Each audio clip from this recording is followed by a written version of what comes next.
여러분들 한 주간 주님의 은혜와 사랑 가운데 잘 지냈습니까?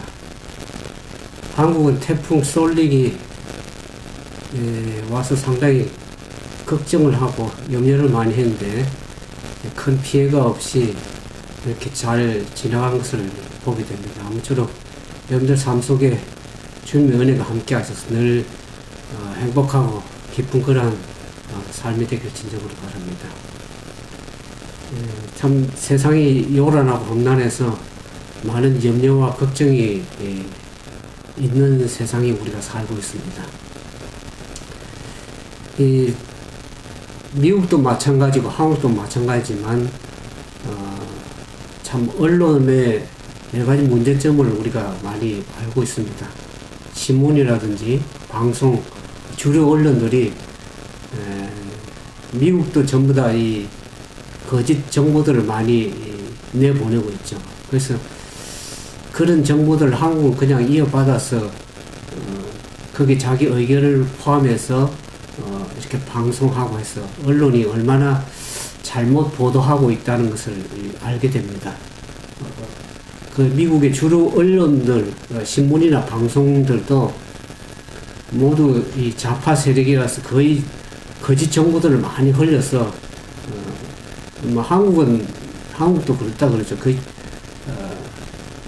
언론들이 사람들의 귀와 눈을 오도하게 만드는 일. 저도 이제 트럼프 대통령 선거하기 전에 제가 선거를 모든 언론들이 다 힐러리가 될 것이라고 방영을 다 했습니다. 그래서 저도 그때 힐러리가 될 것을 생각하고 힐러리를 찍었는데 트럼프가 됐거든요. 근데 그때 방송 언론들이 전부 다 오히려 트럼프 쪽에 사람들이 더 많이 모였는데 불구하고 포커스 카메라를 딱 그쪽에만 집중시켜가지고 힐러리가 더 많은 사람을 보이게끔 그렇게 방송을 하더라고요. 나중에 알고 간 사실이지만. 그래서 이 언론들이 얼마나 사람들을 현혹시키고 있는 시대인지 알 길이 없습니다. 그래서 그걸 믿으면 안 됩니다. 그래서 요즘에 이제 보면 1인 1방송 하는 그런 전문가들이 하는 그 방송에는 어떤 좌파나 우파에 어떤 흔들리지 않고 정확하게 실제적인 것을 보도하는 것을 보면서 시대가 참 곤란한 시대가 되었다 그런 생각을 해봅니다.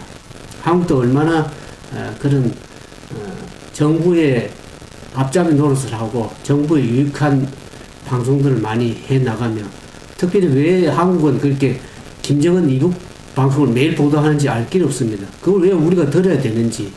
그래서 그 나오는 방송 그 돈을 받아서 북한에다 갖다 주는 것이 아닌가 그런 생각을 해봅니다. 하여튼 시대가 흘러가면서 특히 신앙인들은 자로나 우로나 치우치지 않는 일이 중요합니다. 우리가 성경에서 모세를 통해서 보면 하나님께서 얘기하기를 자로나 우로나 치우치지 말라고 얘기를 하고 있습니다. 그쪽에 치우치게 되면 서로 비난하게 되고 서로 이렇게 악한 생각들, 악한 추측들을 많이 하게 되죠. 그래서 하나님 말씀에 서로 사랑하라는 그 말씀의 계명을 서로 범할 수 있기 때문에 자로나 우로나 치우치지 않고 정로로 행하는 일, 그것을 하나님 원하시는 것입니다. 오늘 이제 얼마나 이 사단이 세상을 기만으로 휩쓸어 갈 뿐만 아니라 신앙하는 신앙인들도 기만으로 휩쓸어 가는 시대에 살고 있습니다. 제가 계시록을 계속 강의를 하고 있는데 계시록 12장 7절에 보면 최초의 전쟁이 어디에 있었다 그랬습니까? 이 땅에부터 있었던 게 아니라 하늘에부터 있었다 그랬습니다. 계시록 12장 7절에 보면 하늘에 전쟁이 있었다 그랬습니다. 그래서 미가엘과 그의 사자들이 용으로 더불어 싸울세 용과 그의 사자들 싸우나 이기지 못하여 하늘에서 있을 곳을 얻지 못하고 땅으로 내어 쫓겼다 그랬습니다. 최초의 전쟁이 하늘에 있었는데 그 전쟁이 어떤 전쟁이었는지 여러분들이 성경은 자세히 기록이 안 되어 있지만 우리가 성경 전체를 이해해보면 그 의미가 뭔지를 알게 됩니다. 사단은 하늘에서 전쟁할 때 인간적인 싸우는 물리적인 전쟁으로는 싸울 수가 없습니다. 물리적 전쟁으로 싸우면 사단이 도저히 이길 수가 없죠. 하나의 말씀 한마디면 사단은 그냥 피할 수밖에 없는 것이기 때문에 그런 물리적인 전쟁이라기보다는 사단이 어떻게 천사들 다 3분의 1을 거짓으로 속이냐 그러면 하나님의 율법의 말씀은 사람들이 천사들에게 필요하지 않다. 그래서 그 율법은 변경해야 되고 필요가 없다고 그렇게 주장을 했습니다. 그래서 결국에는 사단이 그것을 증명을 못하고 이 땅으로 내쫓기게 됐죠. 쫓겨서 가장 범죄하게 한 것이 아담과 하와를 범죄하게 함으로 인해서 사단은 율법이 필요 없구나, 지킬 수가 없는 것이구나 하고 하나님께 대항을 했습니다. 제1차 율법 전쟁이 하늘에서 있었고 이 땅에 내려와서 아담의 범죄를 가지고 사단은 하나님께 도전하기 시작했습니다. 그래서 사람이 패배한 그곳에 사단은 어떻게 했냐 그러면 하나님의 율법이 잘못되었다. 왜냐하면 율법에는 공의와 자비인데 범죄한 인간은 어떻게 하면 죄를 범하면 사람은 사망하게 돼. 성경은 죄를 범하면 사망이 죄삭선 사망이라고 해서 누가 죽어도 죽어야 되는데 하나님께서는 아담을 살리기로 결정해서 살리게 되면 어떻게 됩니까?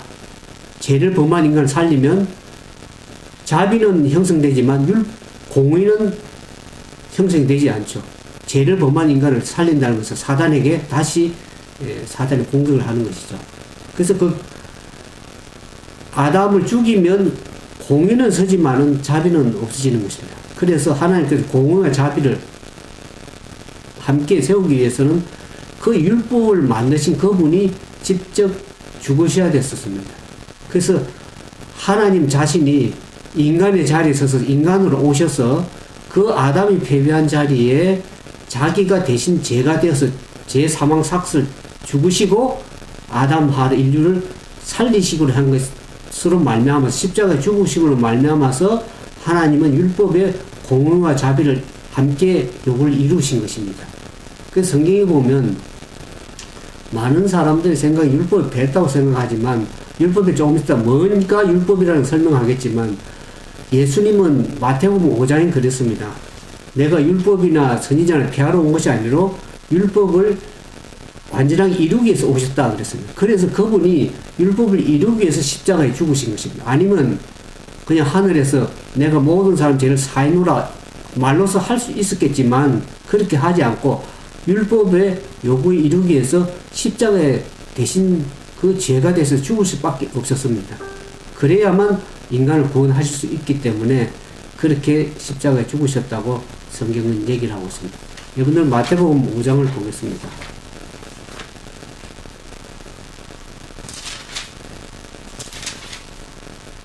마태복음 5장 17절에 보면 예수님께서 그렇게 얘기하셨습니다. 내가 율법이나 선지자나 폐하러 온 줄로 생각지 말라. 폐하러 온 것이 아니요 완전케 하라 합니다. 그랬습니다. 율법의 완성은 뭡니까? 사랑입니다. 그럼 인간을 살리기 위해서는 자신이 대신해서 십자가에 죽으셔서 그 율법을 이루신 것입니다. 그래서 이 땅에 이제 예수 그리스도와 사단 간에 아담의 범죄로 인해서 하나님이 공격을 받게 됐죠. 그때에 예수님께 십자가에 죽으심으로 사단과의 율법의 전쟁이 두 번째 2차 전쟁이 있었습니다. 그 다음에 이제 마지막 때에 보면, 우리 계시록에 보면, 그 예수님이 죽으시고 탄생시킨 것이 교회입니다. 그 교회를 사단이 1260년 동안 중세 암흑시대에 핍박을 가했습니다. 근데 핍박을 가했지만은 교회가 없어진 것이 아니라 하나님의 피 흘린 그곳에 더 많은 교회가 서고 하나님의 복음이 증거가 됨으로 인해서 사단은 정책을 바꿨습니다. 기독교를 공인하면서 오히려 그것을 이제는 핍박과 환란이 들어온 것이 아니라 사람들에게 타협하게 만들었습니다. 세상과 타협하고 정치와 타협하고 그래서 사단은 마지막 때에 무엇을 공격하는가? 최초의 하늘에서부터 그랬지만 율법에 결함이 있어서 그걸 변경해야 될 필요가 있다. 그래서 또 아담 하와의 범죄를 지적하면서 율법은 지킬 수가 없다. 그리고 많은 사람들이 예수님께서 율법을 이루기 위해서 십자가에 죽으신 걸 통해서 율법은 폐하성을 지킬 필요가 없다. 그래서 저게 사단의 기만은 뭡니까? 많은 사람들이 율법에 문제가 있어서 그걸 지킬 수가 없고 변경해야 된다. 그런 쪽으로 사단의 기만에 다 휩쓸리게 됐습니다. 그 성경이 그렇게 계시록을 얘기를 하고 있습니다. 많은 사람들이 거짓 오류에 사단의 기만에 다 속아서 넘어가고 있는 것입니다. 그러면 율법이 뭔가? 그래서 나중에 이제 14만 4천인들이 대율법 문제를 어떻게 굳게 지키며 이루어 나가는지를 성경은 얘기를 하고 있습니다. 많은 사람들은 다 그렇게 굴복하게 할지 모르지만 그렇게 굴복하지 않고 하나님 말씀에 예를 들어서 율법을 결함해서 변경시켜야 되고 그랬다 그러면 오히려 하나님께 대항하는 사단에 동조하는 꼴이 되는 것입니다. 율법에 결함이 있다 그러면 누가 결함이 있다는 거죠? 하나님이 결함이 있다는 것이죠. 그러니까 하나님을 대적해서 싸우는 사단과 동조하는 세력이 되는 것입니다. 율법이라는 것은 모세가 율법을 하나님께로 받기 전부터 이미 죄가 존재를 했습니다. 그러나 사람들이 죄가 죄로 알지 율법이 없으면 죄가 죄를 알지 못합니다. 그래서 하나님께 인간으로 하여금 율법을 통해서 죄를 깨닫게 해주면 우리를 그 죄를 깨달은 인간이 죄로 말미암아서 누구에게 가야 됩니까? 죄가 해결되기 위해서는 예수 그리스도를 가야 되는 그 율법이 몽학선생이 되어서 믿음으로 말미암아 구원을 받게 하기 위한 하나님의 율법을 준 목적이 있습니다. 그것을 성경은 얘기를 하고 있습니다.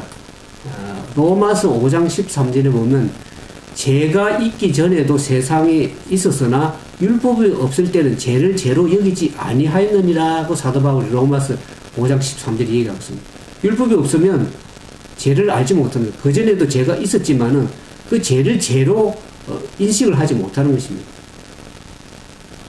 그래서 갈라디아서 3장 24절에 보면 이같이 율법이 우리를 그리스도께로 인도하는 몽학 선생이 되어 우리로 하여금 믿음으로 말미암아 어렵다함을 얻게 하려 함이라고 그랬습니다.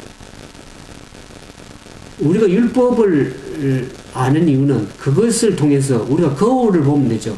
얼굴에 뭐가 묻었으면 거울을 보는데 그 거울이 뭐가 죄가 있는지 없는지 보여주죠. 율법이 거울 역할을 하는데 그렇다고 해서 거울이 모든 것을 깨끗하게 해주지 못하죠. 그것처럼 율법도 우리가 죄를 깨닫지만 율법이 그 죄를 없이 할 수 없는 것이죠. 어떻게 해줄 수 없는. 그래서 그 율법이 그리스도께 인도하는 몽학 선생이 되어서 우리를 하여금 예수 그리스도 믿음으로 말미암아서 우리가 어렵다함을 얻게 하는 그 역할을 기능이 율법의 기능이 있는 것입니다. 그래서 율법의 기능은 죄를 깨닫게 하는 것이라고 얘기를 합니다. 우리가 율법을 알지 못하면 죄를 알 수가 없죠. 사람들은 율법을 폐했다 그러고 그 죄책감이나 죄의식 없는 것이 그냥 편하니까 율법을 폐했다 하지만 성경은 그렇게 얘기하고 있지 않습니다. 많은 사람들은 율법을 잘못 가르치고 있는 사단의 기만에 속고 있는 것입니다. 갈라디아서 2장 16절에 보면 사람이 어렵게 되는 것은 율법의 행위에서 난 것이 아니요 오직 예수 그리스도를 믿음으로 말미암는 줄 아는 거로 율법의 행위로는 어렵다함을 얻을 육체가 없느니라. 율법의 행위를 가지고 자기가 어렵다함을 얻으려고 하는 사람들은 그건 결국 율법주의에 빠질 수밖에 없는 것이죠. 율법을 우리가 믿음으로 폐하는 것이 아니고 율법에 구원받은 하나님의 자녀로서 그 율법을 폐하는 것이 아니라 율법을 지키지 않는 것이 아니라 율법을 믿음으로 온전히 받은 사람들은 그 율법을 온전하게 잘 지켜나가는 것입니다. 율법의 아래 있는 것이 아니라 예수 그리스도 믿음을 말하면 은혜로 가운데 그 법을 지켜나가는 것입니다. 많은 사람들이 율법주의와 율법을 잘 준수하는 것하고 혼동을 하는 경우가 있습니다. 미국도 마찬가지, 한국도 마찬가지지만 법을 잘 준수하는 것이 그 법이 나를 행복하게 해주고 나를 지켜주는 것입니다. 법을 여러분들 도로교통법을 지키지 않으면 어떡합니까? 내 생명이 위협을 당하는 것입니다.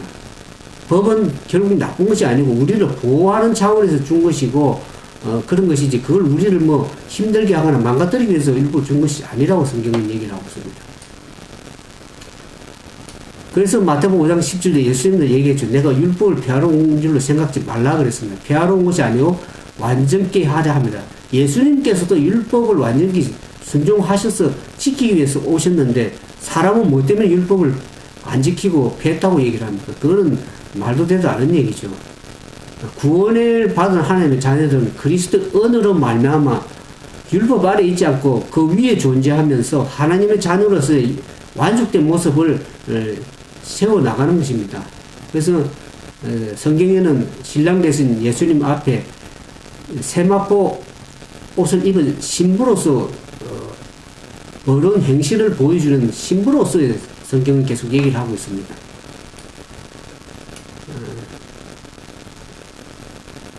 그래서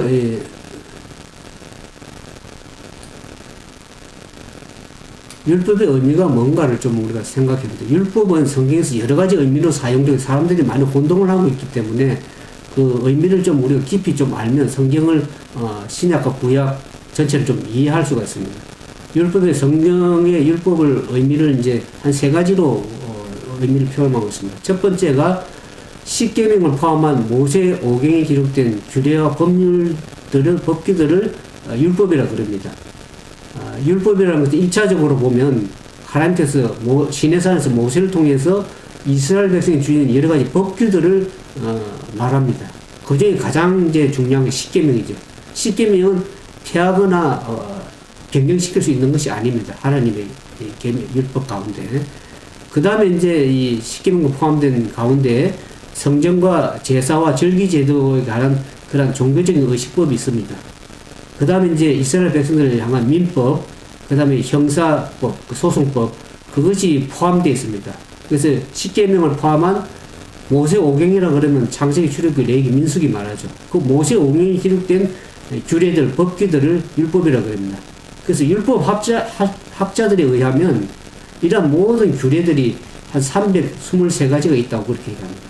이렇게 오늘날 우리가 지키는 것은 율법에 있는 그 십계명을 지키고 준수하고 성전과 제사나 절기나 여러 가지 민사법이나 형사법은 우리가 지키지 않는, 그거는 그 당시 이스라엘 백성들이 필요한 것이지 우리에게 현대 시대를 살아온 우리들에게 필요한 것이 영적 이스라엘 백성들이 필요한 것은 아니죠.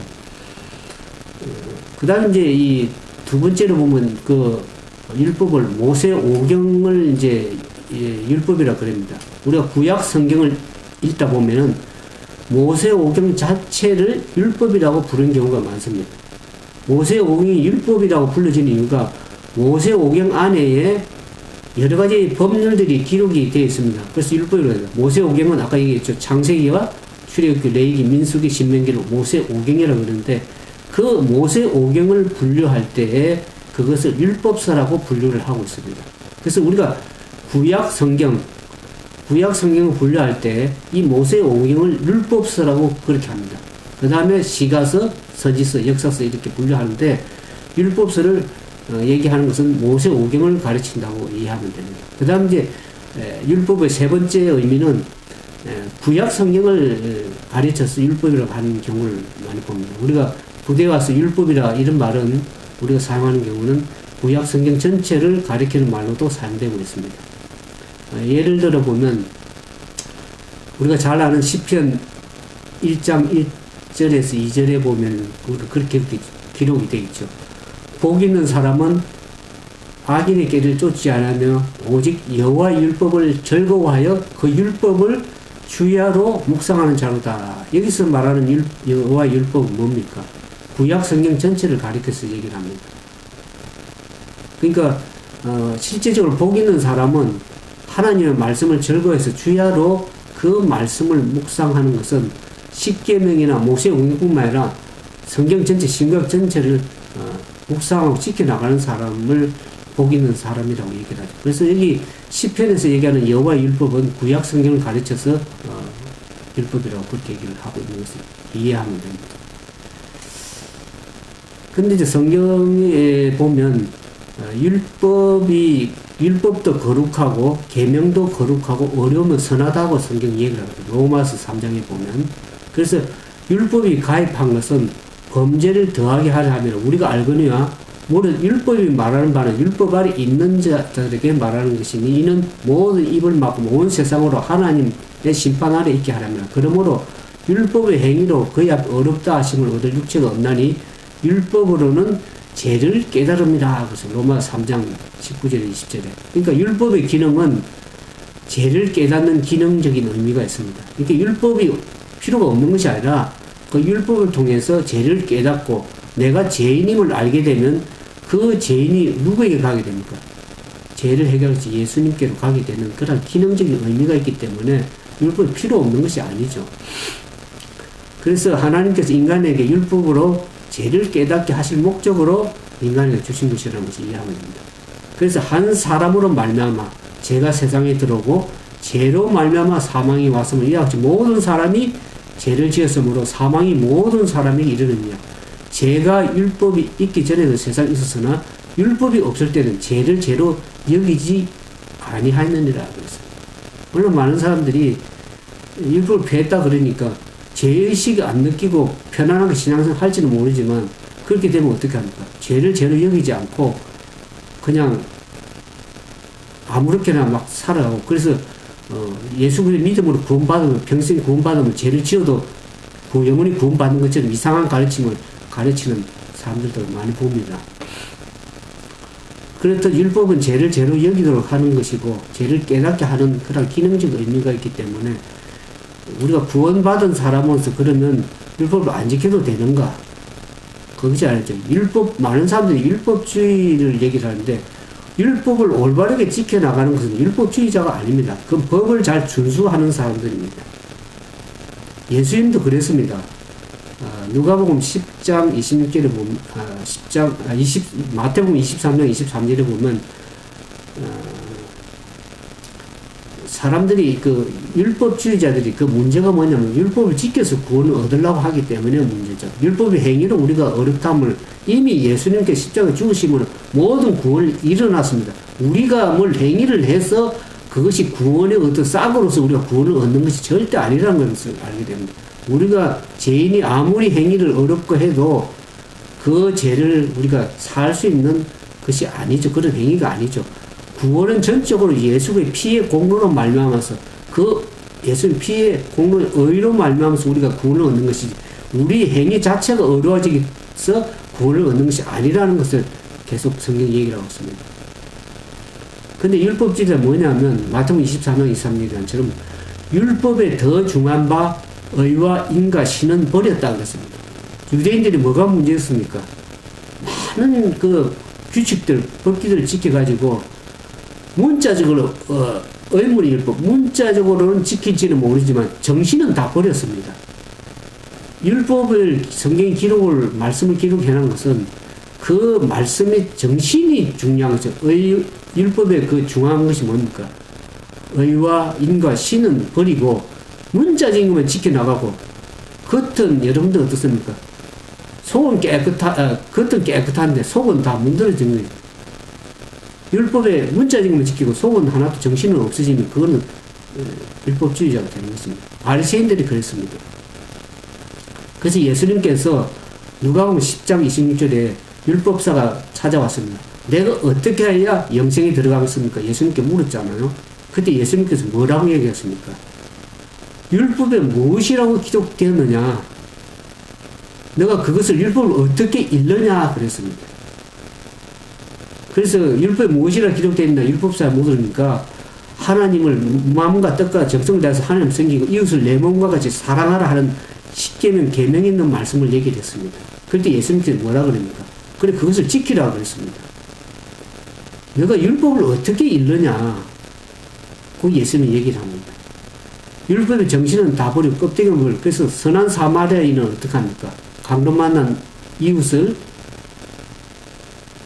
잘 보살피고 했죠. 그 사랑을 실천하는 사랑이 이웃이죠. 근데 제사장들이나 레위인들은 어떻게 합니까? 강도 만난 이웃을 보고 그냥 지나쳐 버립니다. 율법을 잘 지킨다고 그 피 흘린 사람 만지면 제사장들은 예배를 드리러 가는데 그 강도 만난 이웃의 피를 보거나 만지면 자기가 더러워진다는 그 법규 그것만 믿고 어떡합니까? 강도 만난 이웃을 그냥 지나치고 레인도 지나치고 다 지나칩니다. 이렇게 자신들이 하나님 말씀을 순종하고 따른다고 하면서 십계명에 따라 서로 사랑하는 그 말씀, 하나님을 사랑하고 이웃을 사랑하는 말씀을 지킨다고 예배를 지키러 가면서도 그들은 우리 율법의 정신은 다 버려버렸습니다. 말씀의 의미, 율법이 더 중한 바 의와 인과 신은 버리고 껍데기 율법만 지키고 나가는 사람들이 오늘 많습니다. 하나님 율법은 완전한 것입니다. 율법에 결함이 있으면 결국에 하나님도 결함이 있다고 하는 사단의 주장에 동조하는 것입니다. 율법에 전혀 오류가 없습니다. 로마서 7장 12절에 이렇게 얘기합니다. 사도 바울이 이로 보건대 율법도 거룩하며 계명도 거룩하며 어려우며 선하다 그랬습니다. 그 율법도 거룩하고 계명도 거룩하고 선한 것을 사람들은 어떻게 합니까? 그것은 필요 없다. 변경해야 된다. 피했다. 이렇게 얘기하면 결국은 사단에게 순종하는, 무엇이든 순종하는 자의 종이 된다 그랬죠. 사단의 기만에 다 빠져서, 오류에 빠져서 사단을 이루게 하는 일을 하는 것입니다. 로마서 7장 14절 16절을 보면 사도 바울이 그렇게 고백했습니다. 그가 성령으로 거듭난 이후에도 어떤 얘기를 했냐면 율법은 신령한 줄 알거니와 나는 육신에 속하여 제 아래 팔려도다. 만일 내가 원치하는 그것을 하면 이로써 율법에 선한 것을 시인하노니 오라 나는 공고한 자로다. 이 사망의 몸에서 누가 나를 건져내려 하는 그 고백이 사도 바울의 고백이 오늘 우리 모든 사람의 고백입니다. 율법은 신령한 것인데 우리 율법 앞에 가면 다 죄인이라는 것을 알게 되는 것입니다. 죄 아래 팔린 사람을 알게 됩니다. 그러면 율법에 선한 것을 우리가 알게 되면 어떡합니까? 결국 예수님께로 가게 되는 것이죠. 나로서는 할 수 없는 것. 그래서 예수님은 마태복음 5장 17, 18절에 말씀하신 것처럼 율법이나 선지자는 폐하러 온 줄 생각지만 폐하러 온 것이 아니요 완전케 하려 함이라.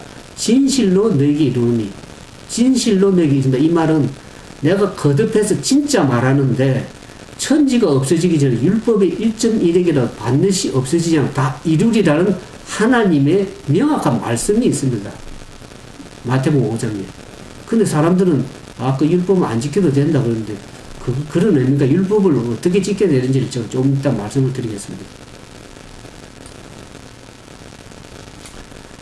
하나님의 율법은 왜 사단이 자꾸만 그 1차적으로 하늘에서 공격하고 이 땅에서 와서 그 율법을 공격하냐 그러면 하나님의 율법에 있는 십계명은 그분의 품성의 사본입니다. 하나님은 사랑이라고 성경 얘기를 하고 있지 않습니까? 그래서 첫째부터 넷째까지 하나님에 대한 사랑, 다섯째부터 열까지는 사람들의 사랑이죠. 그래서 십계명을 한 말로 압축해서 요약하면 어떡합니까? 사랑입니다. 십계명. 그러면 하나님은 사랑인데 그 하나님의 십계명은 그분의 품성의 사본입니다. 그분이 어떤 분인지를 드러내는 것이 십계명, 율법에는 십계명입니다. 그러면 믿음과 율법과의 관계를 좀 이해할 필요가 있는 것이 율법은 언제든지 죄가 없는 품성을 요구합니다. 그러면 죄인이 그 율법 요구를 이룰 수가 없잖아요. 그래서 믿음으로 말미암아 율법의 요구를 이룬다고 성경이 얘기를 하고 있습니다. 우리가 믿음으로 율법을 폐하는 것이 아니고 도리어 율법의 요구를 충족시킨다고 성경이 얘기를 하고 있습니다. 로마서 3장 31절을 보면 그런즉 우리가 믿음으로 말미암아 율법을 폐하겠느냐? 그럴 수 없느니라. 도리어 율법을 굳게 세우느니라고 성경이 얘기합니다. 사람들은 이 말씀을 보면서 한 말씀만 여호와 증인들이 오류에 많이 빠진 이유가 말씀 증거할 때 한 문장만 한쪽만 쳐다봅니다. 그럼 그쪽에는 맞지만 다른 쪽에 성경은 다 짝이 있는 것이거든요.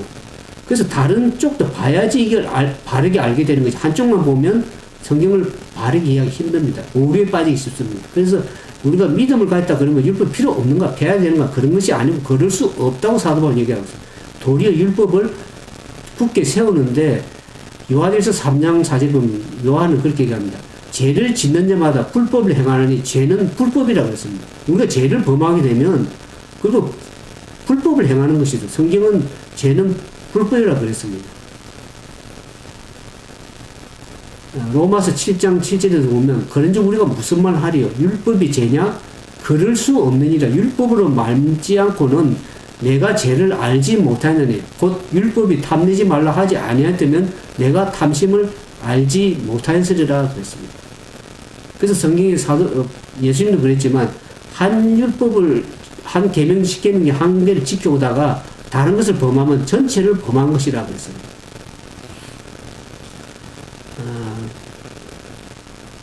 그러면 야고보서 2장 10절에 10에 야고보서 선지자도 그렇게 얘기하죠. 누구든지 온 율법을 지키다가 그 하나에 그치면 모든 범한 자가 되느니 간음하지 말라 하시니가 또한 살인하지 말라 하셨은즉 내가 비록 간음하지 아니하였어도 살인을 하면 율법을 범하는 자가 되네. 너희는 자유의 율법대로 심판을 받을 자처럼 말도 하고 행하기도 하라. 그렇게 야고보는 얘기를 하고 있습니다. 우리가 심판을 받는 것이 기준이 있습니다.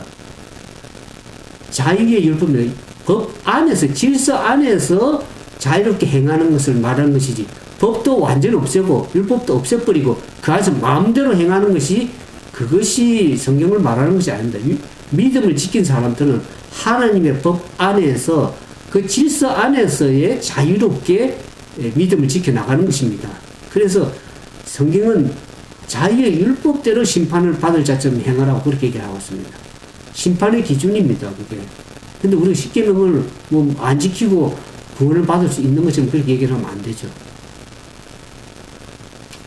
그래서 로마서 사도바울 6장 15절에 뭐 그런즉 어찌하리요 우리가 법 아래 있지 아니하고 은혜 아래 있으니 죄를 지으리요 그럴 수 없느니라 그랬습니다. 근데 많은 사람들은, 어떤 사람들은 그렇게 가르치고 그렇게 얘기하는 성도들을 봤습니다.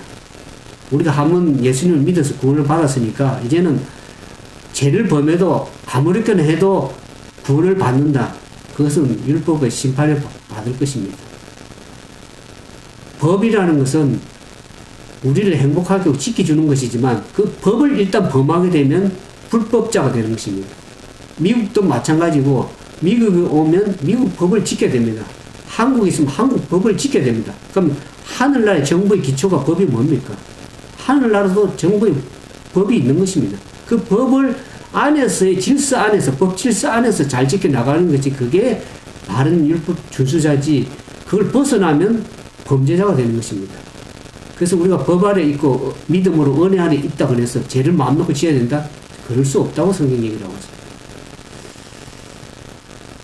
그러면 우리가 어떻게 율법을 지켜나가는가? 사실 율법은 갈라디아서 3장 14절에 그리스도께서 우리를 위하여 저주를 받으신 바 되어 율법의 저주에서 우리를 속량하셨으니 기록된 바 나무에 달린 자면 저주 아래 있는 자라 그랬습니다. 갈라디아서 3장 24절 25절에 보면 이같이 율법이 우리를 그리스도께로 인도하는 몽학 선생이 되어 우리로 하여금 믿음으로 말미암아 어렵다함을 얻게 하려 하매니 믿음으로 온 이후에 우리가 몽학 선생 아래 있지 않다. 믿음을 잘 지켜나가는 사람들은 율법 아래서 어떤 율법의 문자적인 어떤 의미를 가지고 지켜나가기 위해서 율법을 지키는 것이 아니고, 이제 믿음으로서 구원을 얻은 자들은 더 높은 수준에서 하나님의 말씀을 지켜나가는 것입니다. 그러니까 율법의 저주 아래서 있지 않는, 은혜 아래 있다는 그 말의 의미를 율법을 피했다고 하는 말이 아니라, 믿음으로 구원을 얻은 성도들은 하나님 말씀을 믿음으로 지켜나가는 것입니다.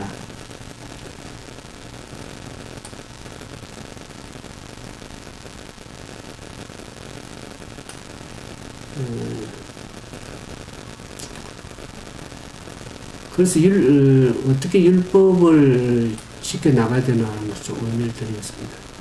우리가 인간의 노력으로 율법의 요구를 하는 것의 거룩함을 우리가 이룰 수가 없죠. 그 자력으로 율법의 요구를 이루려고 하는 어려운 행위를 가지고 구원받으려 하는 것은 율법주의자가 되는 것이고, 예수 그리스도를 신뢰함으로써 그 믿음으로 말미암아 어렵다함을 얻은 칭의로서 어렵다함을 얻은 의인들은 율법의 요구를 이루는 것을 믿음으로 말미암아 어려워진다고 얘기를 하고 있습니다. 그래서 로마서 8장 3절 7절에 보면 율법의 육신으로 말미암아 연약하여 할 수 없는 것을 하나님은 하신다 그래서 하시나니 그랬습니다. 곧 죄를 인하여 자기 아들을 죄 있는 육신의 모양으로 보내어 육신의 죄를 정하사 육신을 쫓지 않고 이제 뭘 쫓아요? 그 영을 쫓아 행하는 우리에게 율법의 요구를 이루어지게 하려 함이라 그랬습니다. 율법의 요구가 필요 없는 것이 아니라 믿음을 얻는 사람들은 하나님을 믿는 믿음을 말하면 하나님께서 그걸 하신다 그럽니다. 우리가 하는, 우리 어려운 행위로 하는 것이 아니고 하나님께서 하시는데, 우리가 해야 될 게 뭡니까? 그 육신의, 내 죄된 육신을 쫓아서 육신의 요구대로 쫓아서 행하는 것이 아니고 이제 성령의 능력을 쫓아서 행하다 보면 육신의 욕을 쫓아가는 것이 아니고 하나님의 말씀의 율법 욕에 쫓아감으로써 율법의 욕을 이루어 가시는 것이 하나님의 뜻입니다. 성령의 능력을 쫓아가면 육신을 쫓지 않게 되는 거죠. 육신은 하나님과 원수가 되고 육신으로는 하나님의 법을 순종할 수가 없다고 사도 바울은 얘기하고 있지 않습니다. 그래서 우리가 육신대로 살면 육신에 져서 육신의 죄로 말미암아 죽을 수밖에 없지만 하나님의 거룩한 성령을 왜 주십니까? 거룩한 성령의 능력을 통해서 육신의 죄를 이기고 그 성령이 요구하는 하나님 율법의 요구를 이루어가게 하시는 분이 성령의 역할입니다. 그런데 많은 사람들은 자신이 이룰 수 없으니까 율법을 폐했다고 얘기를 하는데 성경은 믿음을 가진 사람들은 그 거룩한 성령의 능력으로 말미암아 그 율법의 요구를 이루어가는 것이라고 성경이 얘기를 하고 있습니다. 그래서 예수님도 인간으로 오셔서 하나님의 성령의 이끄심을 받아서 사셨습니다. 이게 육신을 가진 인성이 하나님의 거룩한 신성과 연합이 될 때 율법을 폐하는 것이 아니고 그 율법의 욕을 이루어가기 위해서 성령의 능력으로 말미암아 이루어 가신다는 것입니다. 그래서 율법의 욕을 성령의 능력으로 말미암아 율법의 욕을 이루어 가시는 하나님의 뜻이 있습니다. 근데 사단은 모든 사람들을 특히 세상 사람뿐만 아니라 다 기만으로 빠져가게 하는 것입니다. 그래서 제가 로마서 강의할 때 누추 얘기하지만 모든 사람들을 다 사단의 기만에 이 오류에 빠지게 하는 것입니다. 그래서 사단이 하늘의 전쟁을 통해서 이 땅에 쫓겨 내려와서 하나님의 교회를 핍박하고 그런데 이제는 사단이 이제 이 교회하고 더 이상 싸우지 않고 그 교회의 남은 자손과 싸운다고 얘기를 들었습니다. 계시록 12장 17절에 보면 용이 여자에게 분노하여 돌아가서 이 여자라는 것은 상징적으로 교회를 얘기를 합니다. 성경에는 교회가 두 교회가 있습니다. 가늠한 여자를 교회가 있고 타락한 교회, 그 다음에 정결한 처녀로 교회를 표상하는 것이 나옵니다. 근데 사단이 모든 사람들, 세상 사람뿐만 아니라 개신교 믿는 기독교인들을 다 포함해서 모든 사람들 사단의 기만에 휩쓸려 가게 하는데 어떤 세력을 가지고 어떤 일을 통해서 사람들 다 기만에 휩쓸려 가게 하냐 그러면 계시록 13장에 보시면 사단이 지상에 자기 두 세력을 에게 용의 사단의 권세를 줍니다. 거기 보면 계시 13장에 바다에서 올라오는 한 짐승이 있습니다. 여러분들이 짐승을 이해하려고 그러면 왜 다니엘서를 이해해야 되냐면 이 짐승이 어떤 세력이고 짐승이 어떻게 나타날 것을 다니엘서 이미 다 표상적으로 짐승에 대해서 다 얘기를 해놨습니다. 그래서 요한계시록을 이해하려고 그러면 다니엘서를 이해하지 못하면 이 짐승이라는 걸 제대로 이해를 못합니다. 용에 대해 정확히 이해 못하지만 이 짐승을 표상적으로 해놓은 것을 이해를 못합니다. 그래서 제가 다니엘서와 요한계시록을 합쳐서 계속 설명을 들었습니다. 그동안. 근데 여기 보면 바다에서 한 짐승이 나오는데 뿔이 10이요 머리가 7이라고 했습니다. 뿔이 10이요 머리가 7은 이 형태는 사단의 모습과 똑같습니다. 계시록을 보면 사단도 뿔이 10이고 머리가 7입니다. 그러니까 모양이 사단의 모양을 한 짐승이라는 것을 알게 되죠. 그 뿔에는 멸류관이 그 머리에는 참남된 이름이 있더라고 그랬습니다. 내가 본 짐승은 표범과 비슷하고 발은 곰 같고 입은 사자 입 같은데 용이 자기의 능력과 보좌와 큰 권세를 그 바다에서 오는 짐승에 주었다 그랬습니다.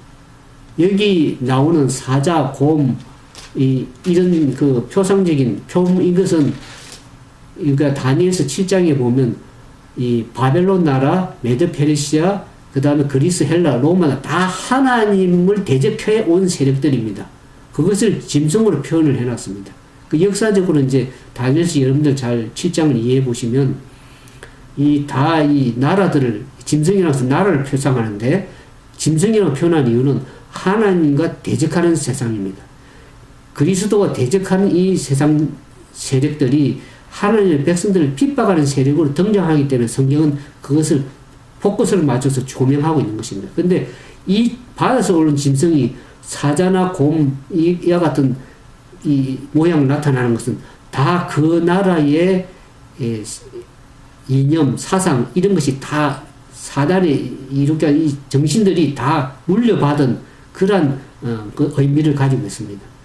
바벨론의 그 의미, 그 다음에 그리스 헬라 나라의 모든 그 이교 사상들이 들어와가지고 온 이 세력이 결국엔 다니엘 7장에 보면 작은 뿔로 나타납니다. 10뿔이 있는데 그 중에 한 뿔이 올라와서 세 나라를 정복하고 그 뿔이 모든 것을 정복할 때 그 작은 뿔이 다니엘 7장에 나옵니다. 그 세력이 용의 건설을 받았습니다. 그 세력은 상징으로 쫙 역사를 살펴보면 허방거리라는 것을 성경은 얘기를 하고 있습니다. 근데 그가 머리가 하나 상하게 죽게 된 것 같으니 그가 죽게 된 상처가 나면 온 땅이 이상형과 짐승을 따르는 거예요.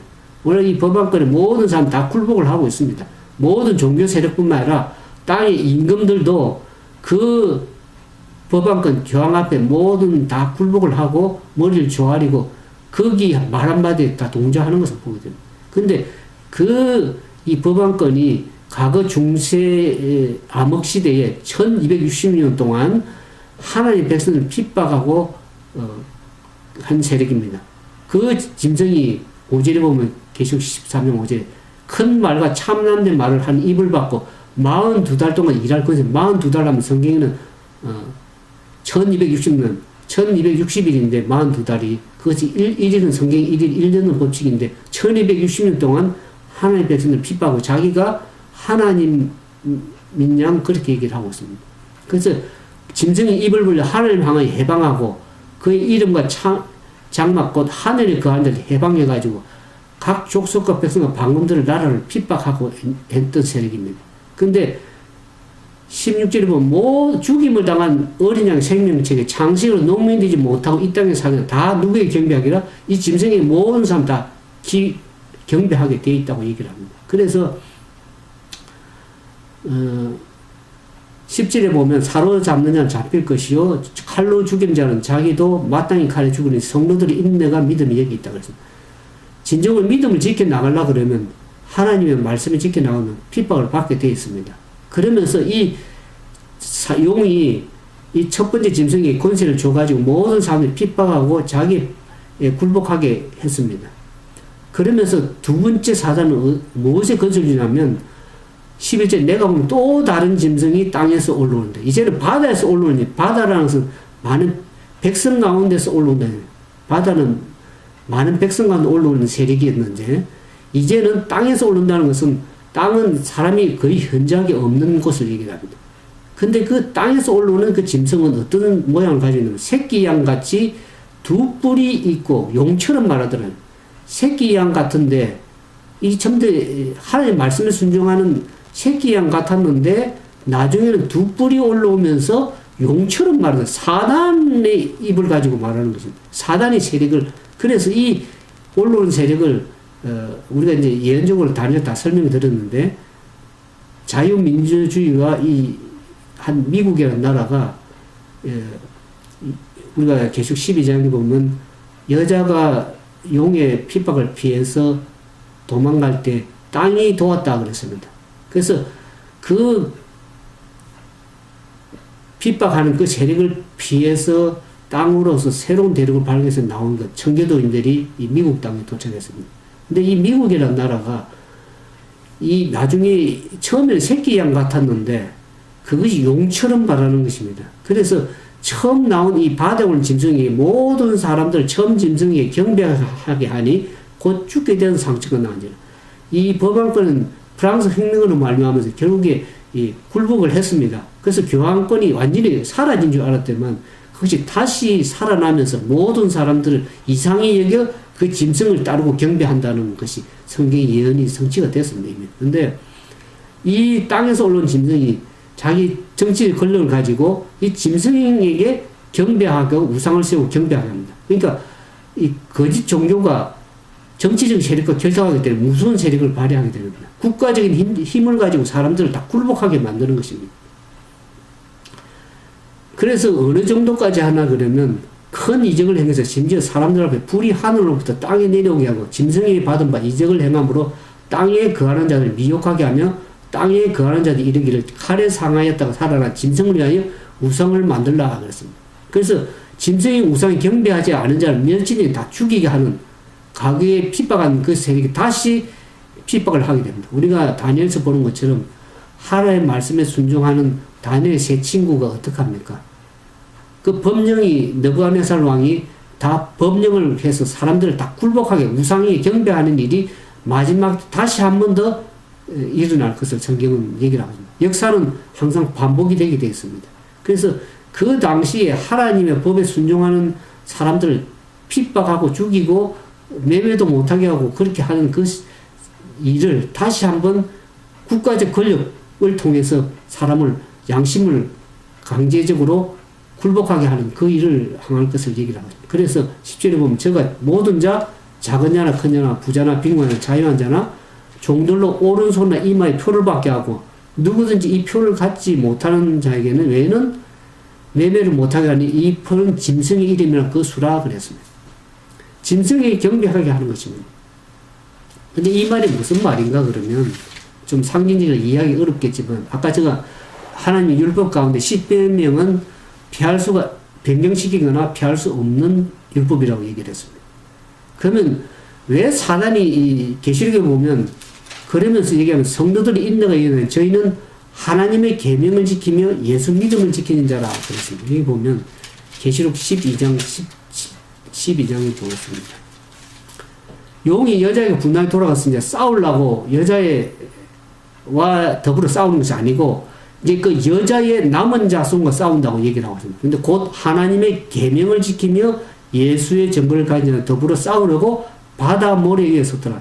이 바다 모래 위에 섰다는 것은 아까 얘기했죠. 바다 모래 위에 서서 바다에서 올라오는 짐승 그 법안권을 지휘하고 그 다음 바다 모래 중간에 서서 땅에서 올라오는 그 짐승 그 두 양 세력을 가지고 사람들의 모든 기만한 게 다 빠지게 하기 위해서 바다 모래 가운데 위에 딱 서서 진두지휘하는 모습이 계시록 12장 17절에 장면이 나타납니다. 우리 여러분들 상상을 해보십시오. 사단이 어떤 세력을 가지고 사람들 다 기만 가운데 빠져서 하나님께 대적하고 불순종하게 만든지를 우리 계시록을 이해할 총체적으로 제가 설명을 들었습니다. 그래서 이제는 교회와 싸우는 것이 아니고 교회는 이미 사단의 세력에 굴복을 하는 세력으로 앞으로 더 많이 굴복할 것입니다. 그게 어딨냐면 계시록 14장에 보면 그러나 그 여자에게 굴복하지 않는 세력이 있을 것을 얘기했습니다. 계시록 14장 4절에 보면 이 사람들 14만 4천 얘기를 드립니다. 이제 14만 4천인들이 이 14장에 보면 어린 양과 시온산에 썼다고 나옵니다. 그 이마에 어린 양의 이름과 아버지 이름이 쓴 것이 있다 그랬습니다. 그들은 3절에 보면 땅에서 구속함을 얻은 14만 4천인밖에 능히 이 노래를 배울 적 없다고 얘기를 하면서 이 14만 4천 이 사람들은 여자로 더불어 더럽히지 아니하고 정절이 있는 자라. 여자는 앞으로 계속 더럽혀져 가지고 옛날에는 초기 그리스도인들은 하나님의 말씀에 핍박이 받고 환난을 받은 가운데 믿음을 지켜놨는데 오늘날에는 어떻게 합니까? 이제는 환난과 핍박이 무서운 것이 아니고 세상과 타협하는 정신, 종교와 종교 통합이 뭡니까? 다 타협하는 정신들입니다. 사단이 그걸 통해서 교회가 세상을 닮아가서 세상과 타협하게 하고 종교끼리 통합해가지고 타협하게 만들고 그 다음 정치에 굴복하게 만들고 그 다음에 거짓 오류가 들어가고 이교 철학대 들어가고 사람의 사상들을 가르쳐서 사람들 전부 다 바벨론 독주에 취하게 해가지고 오류 가운데 하나님의 진노를 받기는 다 그렇게 이끌어가기 때문에 여자는 더 이상 사단의 소속하에 바벨론화 되가 때문에 세속과 바벨론화 되기 때문에 여자와 더불어 싸우지를 않으면 되잖아요. 계속 12장에 여자와 더불어 싸우지 않고 그 여자의 남은 자손과 이제 마지막 싸움을 하는 것입니다. 왜냐하면 하나님의 계명을 지켜나가는 백성. 사단은 왜 이 계명을 자꾸 10계명 가운데 이 사단이 폐하거나 필요 없다 그러고 변경시켰다 그러고 그렇게 해서 사람을 다 속였냐 그러면 여러분들 10계명에 보면 10계명 첫째부터 넷째 계명을 하나님과 사람과의 하나님에 대한 사랑이라 그랬습니다. 그 중에 보면 하나님의 도장, 하나님의 10계명 가운데 하나님의 도장이 있습니다. 이게 어디 있냐 그러면 증명을 해드릴게요. 출애굽기 20장에 보면 그 이제 10계명에 대한 얘기가 나오죠. 출애굽기 20장.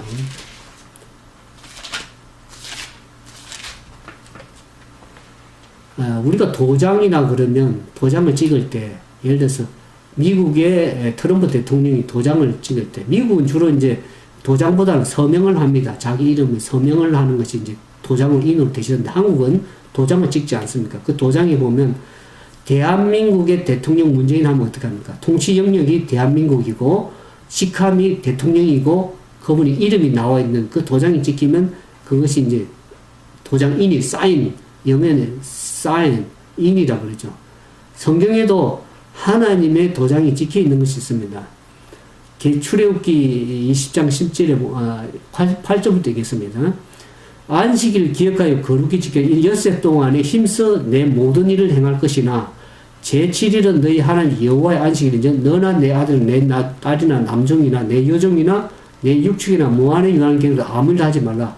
11절에 이는 엿새 동안에 나 여호와가 하늘과 땅과 바다와 그 가운데 모든 것을 만들고 제7일에 쉬었습니다. 여기 보면 나 여호와가 여호와의 이름이 나오고 그분의 이름이 나오고 통치 영역이 어디냐면 하늘과 땅과 바다와 그 가운데 모든 것을 만든 천지 만물을 주관하시는 분의 통치 영역이 나와 있습니다.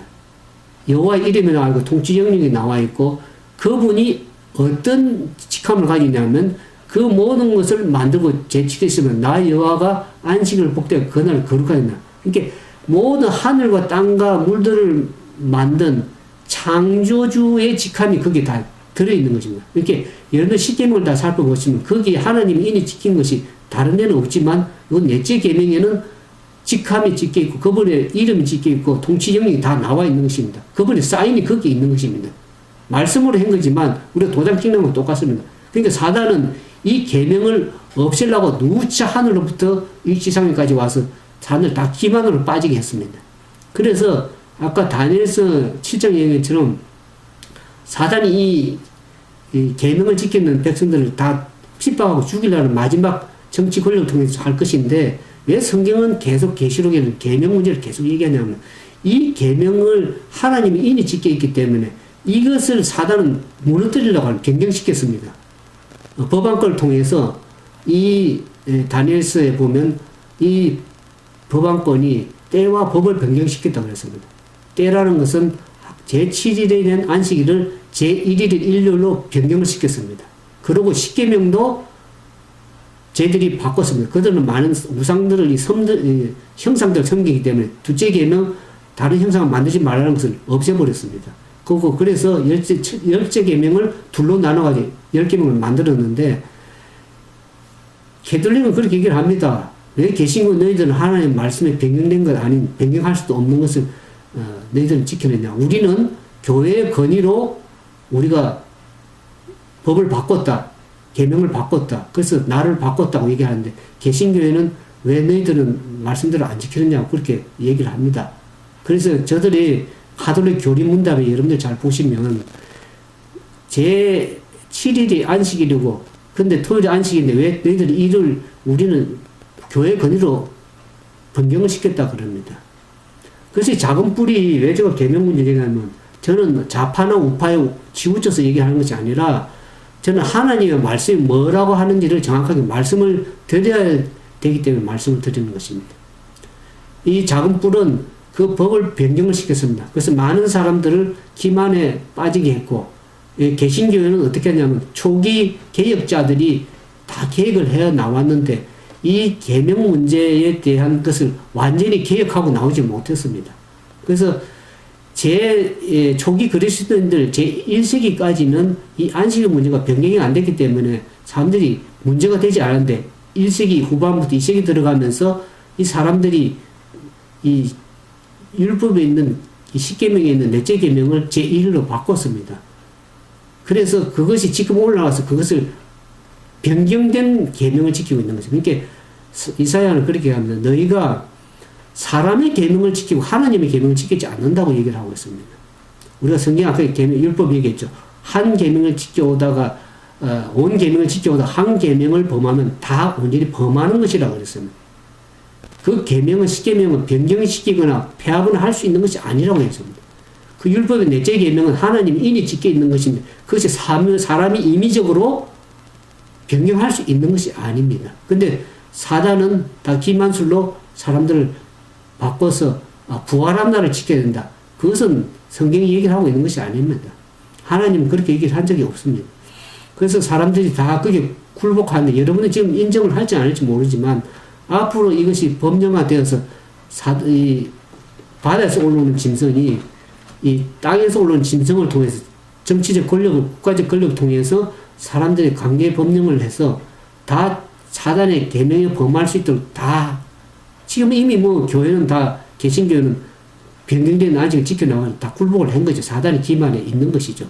그러니까 그것을 법령화시켜서 하나님의 법령을 계명을 지켜나가는 그 백성 적은 무리까지 다 굴복해서 다 짐승의 표를 받게끔 하려고 하는 것이 사단의 목적입니다.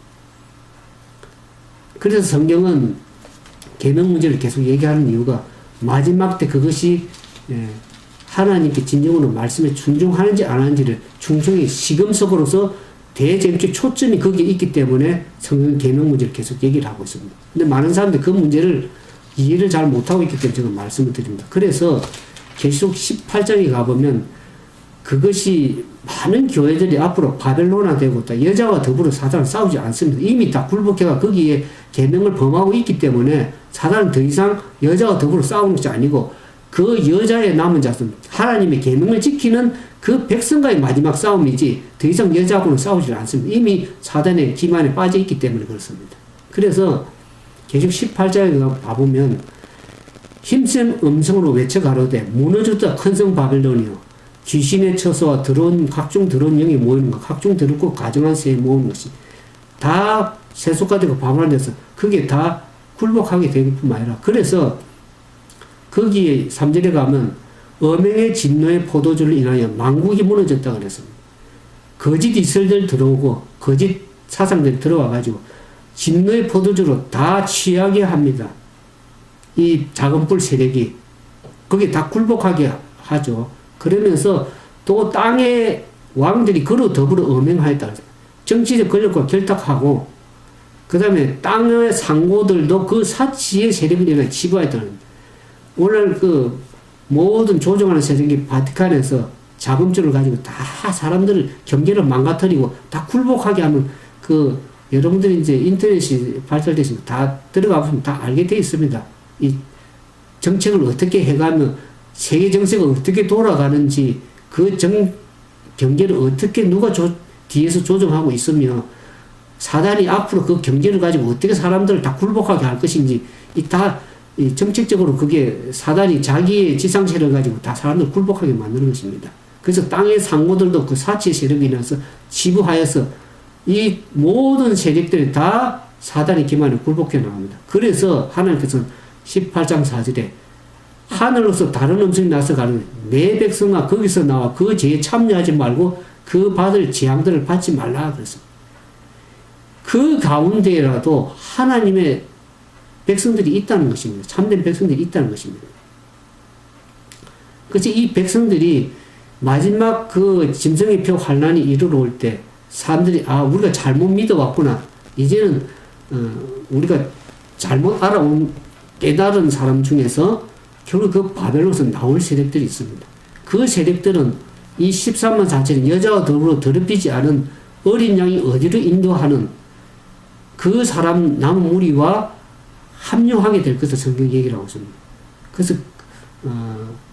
그래서 이 14만 4천인들은 말씀에 순종할지 자로나 우로나 치우쳐가지고 세상의 권례나 잘못된 교회 가르침을 따라가지 않는 사람들입니다. 여자와 더불어 더럽히지 않은 사람들입니다. 그래서 이 사람들이 이 마지막 그 환란을 통과하고 나오면서 이 재앙이 아까 지난번 16장에 얘기할 때 재앙이 이 땅에 내릴 때 하나님이 모든 죄를 중보하고 계시지만 그거 중보가 끝나게 되면 어떡합니까? 이 땅에 재앙을 붓고 하나님이 더 이상 중보가 없는 상황에서 하나님 진노가 임한다고 지난번 계속 16장 얘기를 들었습니다. 그런데 그 재앙이 내릴 때 이 14만 4천인가 바벨론 가운데 나온 사람들이 이 중보가 없이 환란을 통과해야 됩니다. 왜냐하면 하늘에 더 이상 중보자가 없게 되면 이 땅에서 이제 중보 없는 하나님 진노가 그냥 쏟아질 때는 무슨 재앙이죠. 그 재앙에 임할 때 14만 4천인들은 그 재앙의 보호덮개를 씌워서 하나님의 진노의 그 보호덮개를 씌운다고 진노로부터 보함을 받을 수 있다고 제가 얘기를 들었습니다. 사단은 그 진노의 보호덮개를 받지 않게 하기 위해서 그때까지 마지막까지 최후의 대전쟁을 통해서 지난번 얘기했죠. 아마겟돈 하나님 그리스도 믿는 어린 양이 어디로 인도하는 그자들과 마지막 사단과의 싸움에서 사단이 모든 사람을 다 집결해가지고 하나님과 대적하는 세력으로 나타나면서 백성들 13년 핍박할 것을 얘기를 했습니다. 그래서 모든 사람들 다 거시제 기만에 다 모을 것입니다. 성경 거의 아마겟돈 전쟁이라는 거죠. 그래서 이 14만 4천인들은 그 재앙이 내릴 때 중보자 없이도 서야 되기 때문에 하나님께서는 그때 너전비를 내려서 이 환란의 때를 통과할 수 있도록 준비시키는 것이 하나님의 뜻이 있습니다. 그래서 그때는 교회 중보도 없고 예수 그리스도 중보도 없는 가운데 그 야곱의 환란을 통과하게 된다고 성경이 얘기를 하고 있습니다. 그래서 그 중보 없는 선이자들이 왜 필요하냐? 왜 이자들이 땅에서 구속함을 얻은 14만 4천들이 필요하냐? 그러면 사단은 아까 1차 전쟁은 하늘에 있다 그랬죠. 율법 전쟁. 그 율법을 폐하거나 변경시켜야 될 것을 결함을 사단이 주장을 했습니다. 이 땅에 와서 아담 하와의 범죄를 통해서 율법을 변경시켜야 지킬 수가 없다. 순종할 수 없다 그랬는데 예수님이 인간으로 오셔서 그 죄를 이기고 율법을 순종함으로써 그 율법 요구를 이루어 나가신 분이 예수 그리스도입니다. 그래서 그럼에도 불구하고 하늘로 간 예수님을 보면서도 사단은 어떻게 속이냐 그러면 그분은 그 하나님의 아들이니까 그럴 수 있지 지킬 수 있지. No. 예수님도 인간을 연약한 인간으로 오셔서 그 율법에 순종하신 것입니다. 그분은 뭐 신성을 인간으로 오셔서 하나님의 순종해서 그 법을 지켜나가신 것이지 자기가 하나님으로서 모든 것을 행한 것은 아닙니다. 근데 사단은 그것을 하나님 아들이니까 지킬 수 있지 그렇게 얘기를 했습니다. 그래서 마지막 그러면 인간이 사람이 하나님의 법 순종할 수 있다는 것을 열매가 나타나야만이 사단이 침묵을 지킬 수 있어요. 우리 계시록 20장이면 사단이 마지막 모든 짐승과 거짓 선지자와 엄녀들 다 멸망 심판받고 멸망당할 것을 앞으로 설명하겠지만 그 사단의 제장군인 사단을 침묵시키고 멸망시키고